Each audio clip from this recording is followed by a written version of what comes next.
Hello, everyone, and welcome to the Manic Monday edition of The Rundown. I will be your host today, Craig DeLuz, coming at you from the left coast, behind the Iron Curtain, otherwise known as the Sierras, in California. But hey, as we all know, I do not do this program by myself.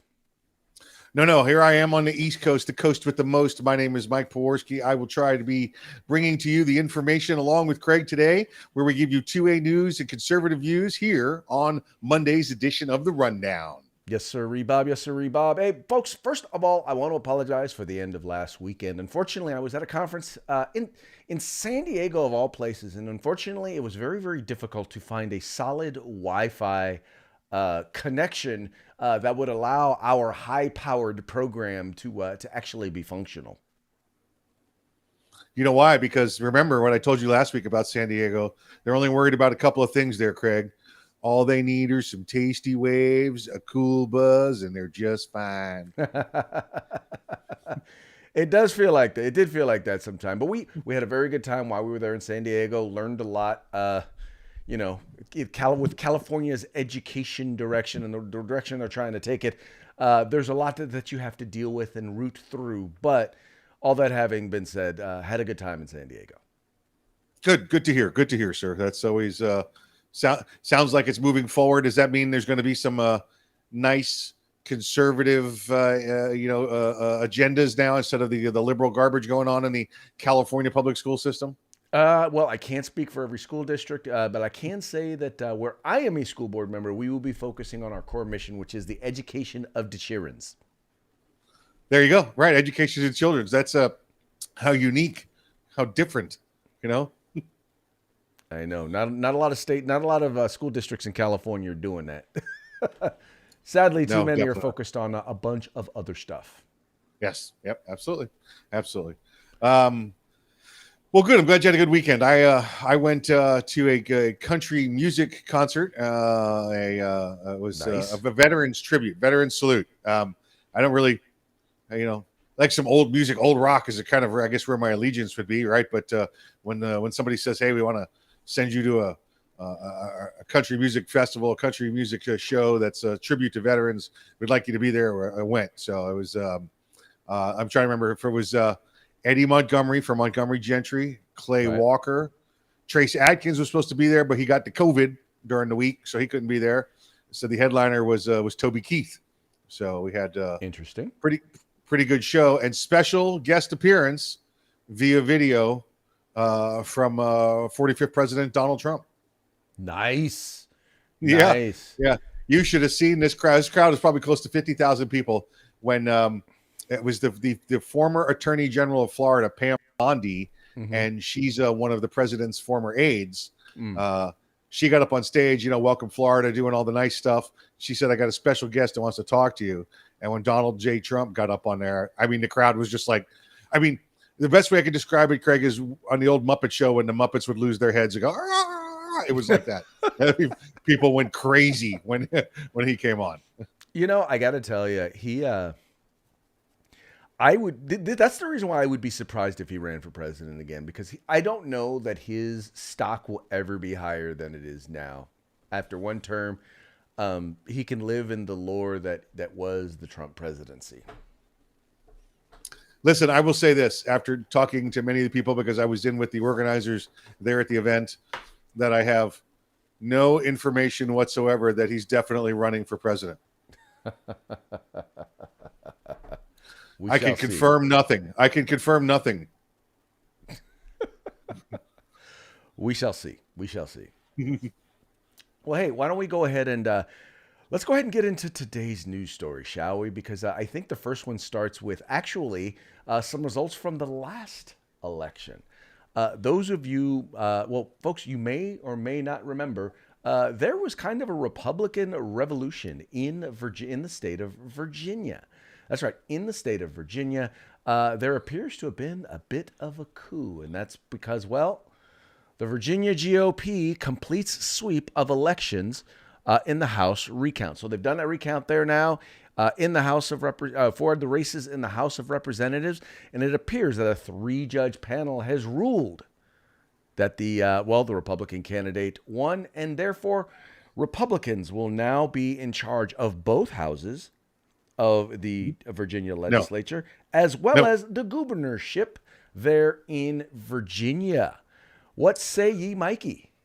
I say we got the facts wrong on that when it's the Senate is still held by the Democrats, Oh, 21-19. I stand Um, corrected. You're right. I just saw that. My bad. Now the election, they won every election that was up. They didn't have the opportunity to take the Senate because of the way the cycle fell.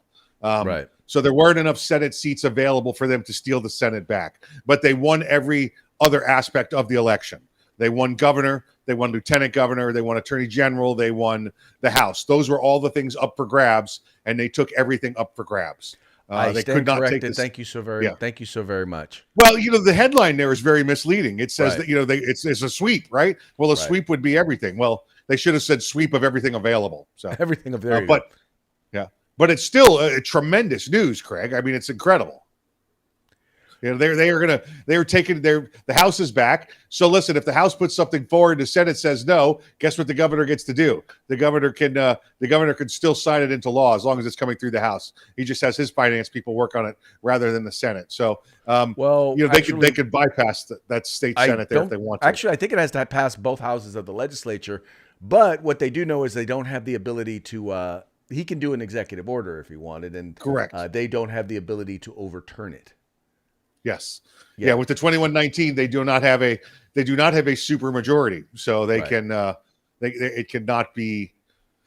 cannot go against the governor. There is what it is. Now So- legally, obviously, if he does some weird executive order, they can go to the courts. But again, there's much more room on the state level for the House to move forward with the governor bypassing the Senate on many issues. So Well, it's great news. I think it's for, a Virginia IA. message, at least there in Virginia, which has been very, very blue. That they're tired of whether it's the Biden administration, whether it's just the tactics and the plans of the left and the way in which they've governed over the last over the last year.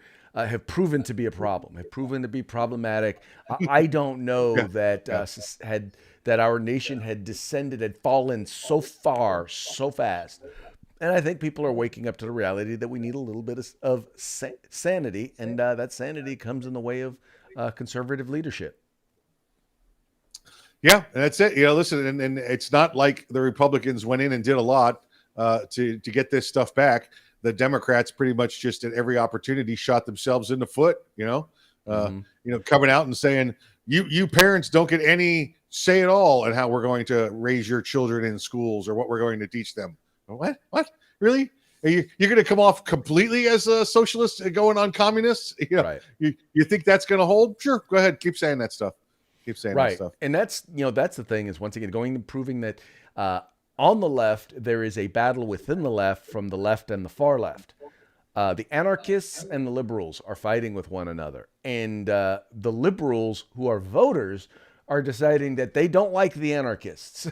And they would rather side with the conservatives than the anarchists. Yeah, and it's we've gotten so far away from what Democrats. I'm not even going to say what Democrats originally were. I'm going to say what Democrats were one generation ago, Craig. Like our high school days kind of stuff. Right. Where Democrats were, big social programs and government within our own borders, and then weak on foreign policy. And now they're, like you said, they've gone from Democrats to liberals to anarchists. They just completely going the opposite direction from everything that the Democrat Party was stood for. Not to mention 2-3 generations go back to a Kennedy, or even further than that, back to a Roosevelt. It's unrecognizable as much of the country would be today as if Lincoln was walking around. Yeah. No, dude, you're 100% correct. I like to say there was a time when you had big government liberals versus limited government conservatives. Now you have anarchist leftists that are the ones who are controlling a big chunk of the Well, let me clarify. They're not the majority in the Democratic Party, but they are the most vocal. And for some reason, leadership believes they're the ones that need to be listened to, probably because they tend to be the younger group. And they're afraid that that's the future of their party. They're afraid that the only way in which to continue to be relevant is by becoming like them. Yeah, exactly. And why for the most part, the GOP remains the same. It is a limited, government here at home and strong foreign policy. Now, Well, strong foreign policy doesn't mean we send a lot of people overseas either. It just means we have a strong foreign policy. We don't just Well, turn our okay, I'll backs against disagree the with world. you in this, in that there is a wing of the Republican Party that believes in order for us to win, we have to be more like the Democrats. Meaning we have to be we have to be weak on social issues. We cannot stand for traditional family. We have to be quote unquote woke in some areas. We have to be enviro wackos, right? They're believe it or not, and I know them because they tend to run the California Republican Party. So just Well, then so you you need to know. let them know, Craig, that they are not Republicans. That's Well, they're not that's conservatives. They call it. They're all you have to do to be a Republican is be registered Republican. But you're right; they don't represent Republican values. there you go. Right. Yeah. All right. Let's move on to our next story. Bam! There we go. Nevada court sides with gun makers in Las Vegas mass shooting. Now, as you know, that some folks have decided to sue gun makers there in the state of Nevada because of the shooting that took place there at the Las Vegas Strip.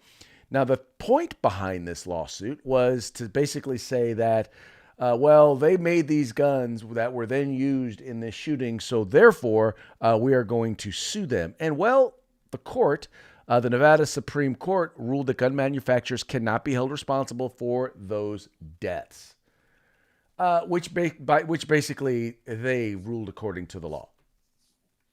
Yeah, the lawsuit alleged that the gun manufacturers knew that the guns could easily be converted into firearms that would then become illegal or would mirror, full automatic weapons. Now, let me step back for a moment. Owning an automatic firearm is not necessarily illegal if you've done the extra paperwork and waited the time. But they were alleging that our bad man here bought these firearms illegally, bought these firearms knowing that he could illegally convert them to fully automatic or simulated fully automatic, and that should have violated the law. And Nevada, I think, did exactly what we should have seen happen in Connecticut, what we're still waiting to see happen in California. They said, "Hey, our law, just like the federal law, the lawful acts of commerce laws that say nope, the firearm was purchased legally, it was done legally, everything was done properly. There was no illegal acts done during the sales. They weren't produced illegally, and they did not malfunction in any way from their design. So this lawsuit has no merit and was dismissed." Yeah, seems like it would make sense. I mean, for example, what if the families of some of the individuals who were killed or injured as a result of the massacre that took place in Wisconsin? What if they decided they wanted to sue the car manufacturer and say, you know what, you knew this car could be rammed into people, so therefore we're going to now sue you because this car was used in a way in which it was not intended. And that's really what it comes down to, is that they're trying to sue somebody for someone using their product in a way that was not intended. And I'm glad to see that the court ruled according to the law and common sense. Yeah, I think it's. I hold on before. It's the Protection for Lawful Arms and Commerce Act. Yes. Is the federal law, and again, most states have a. It's not as specific, but it's more of a product liability law. And they said, Right. listen, it was like I said, it was sold legally. It was not. It was used illegally after being purchased legally. Just like the example you've given for the motor vehicle there in Wisconsin. Although, Right. according to CNN, it's the car's fault up there. So maybe Well, we will get the lawsuit against the car manufacturer. of course, it's the car. It's always the car's fault. Well, at least it's always the gun's fault. That's right. You see, at least they're being consistent now. At least they're being Yes, consistent. at least they are being consistent. All right, let's move on to Their our study, next topic. I have a preview of their next study, Craig. It says that spoons make people fat. Yeah, that's the cause of it. and pencils misspell, or No, keyboards. that's next No one week's writes story. anymore. Yeah, Keyboards that's misspell. That's 2 stories down the road. Yep, but it's on the table. Yep. All right, let's move on to AOC. So AOC does not want to. Basically, AOC is saying that the smash and grabs that have been taking place in California and now in other places across the country, she's saying that well, the smash and grabs aren't a real thing. That they are fabricated. She's trying to say, I believe it's Walgreens in California, but the data didn't link up, she said. In other words, she's saying that Walgreens is closing these stores, but it's not really a thing. They're not really coming together and robbing these places. Now, Mike, am I wrong, Mike, or do you all you have to do is pull up the video that is everywhere on YouTube, on Twitter, on Instagram of people smashing and grabbing these stores to know that it's happening? Well, Craig, we know that the videos can be faked, right? Just like the moon landing, just like the videos showing that the Earth is round. You know, we know that those videos can be faked. She's a nut. She's a whack job. I was trying to look on my notes here. I couldn't find it. The name of the former police officer from Northern California that was killed during the mass robberies last week, or the mass retail thefts last week. I guess his death is fake also, right? I guess that 20-year veteran and his family, they're faking it as well. She's crazy. She's a whack job. She's going to say whatever she can get, and that's the way she goes. Oh, by the way, I did talk to many of my family and cousins, and we did is confirm she was our bartender when we were up there about 8 years ago for a bachelor party. Well, evidently she's been taking a few herself. Yeah, she's been taking a few shots to the head.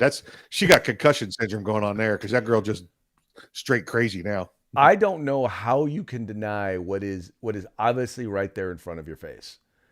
These things are in fact happening, and some of them aren't even necessarily smash and grabs. Some of them are just people just walking in and leaving with stuff, and that's the other thing you should realize. Those big smash and grabs that we're seeing, that's just the high profile stuff.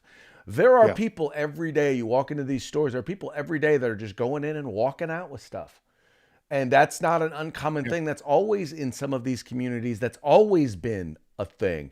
Now they're just not trying to be sneaky about it. They're just walking in and walking out with it, without doing much in the way of trying to hide it. And here's the thing: it ultimately comes down to this, and it comes down to the fact that if you are going anything you are willing to, anything that you allow, you will not change. If you are not going to prosecute these individuals, then guess what? They're going to continue to push the line. They're going to continue to do it.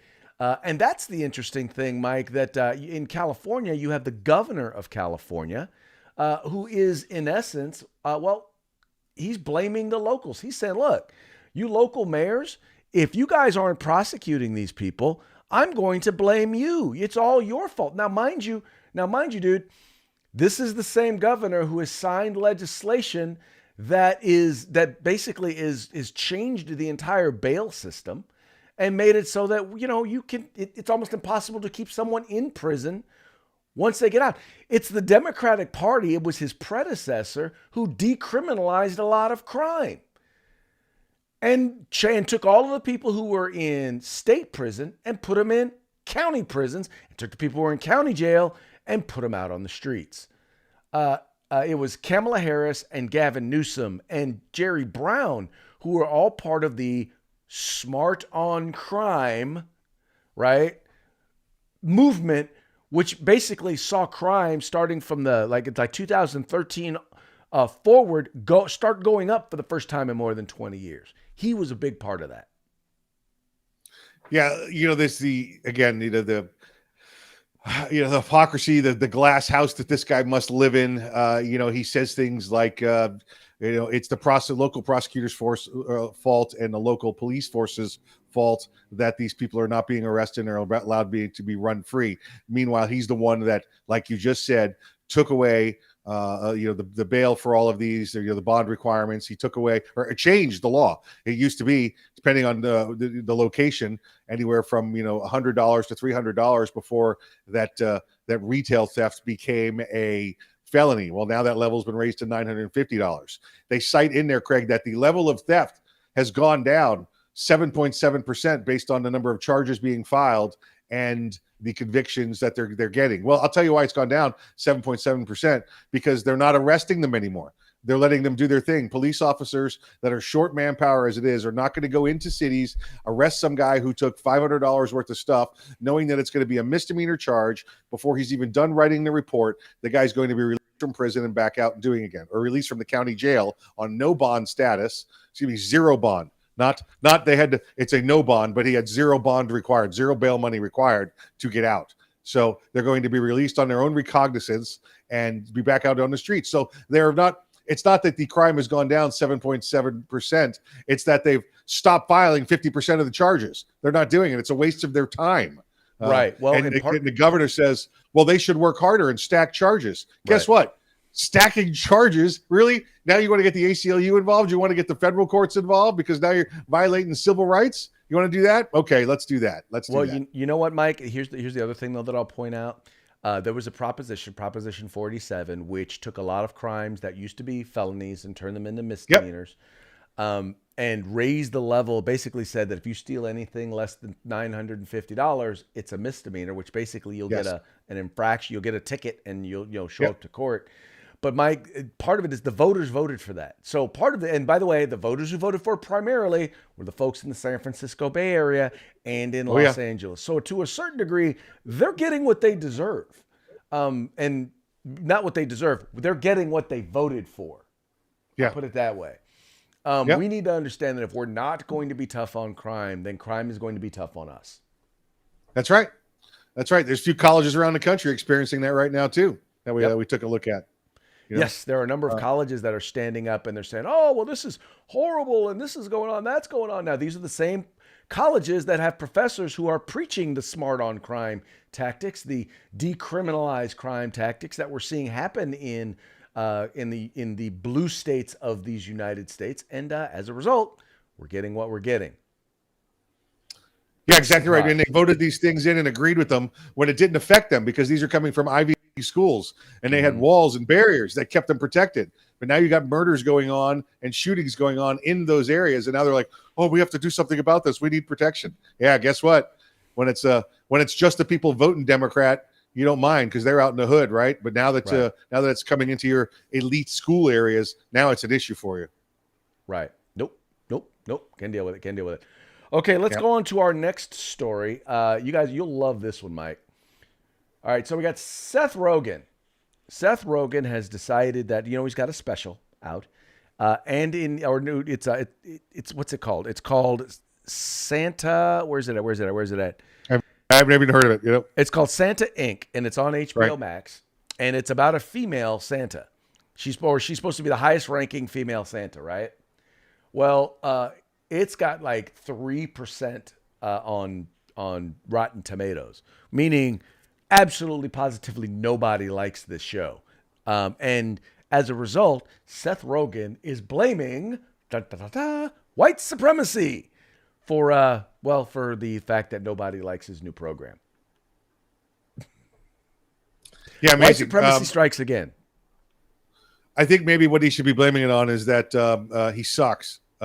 His humor is adolescent, drug humor, high school kind of humor, alcohol humor, which is good. He made, what was that, the original movie? The drunk high school kids. It was a good movie, and but that's what it was. That's what it's focused on. Now that he's trying to get all deep in everything, he can't get in. He can't get any movies to stick, and this is just another example of, well, listen, my kind of humor evidently is not sticking anymore, so it must be white supremacy. Craig, just like you and I said, every time I make an argument and when I can't make a point, I'm just going to blame racism. Well, here he is.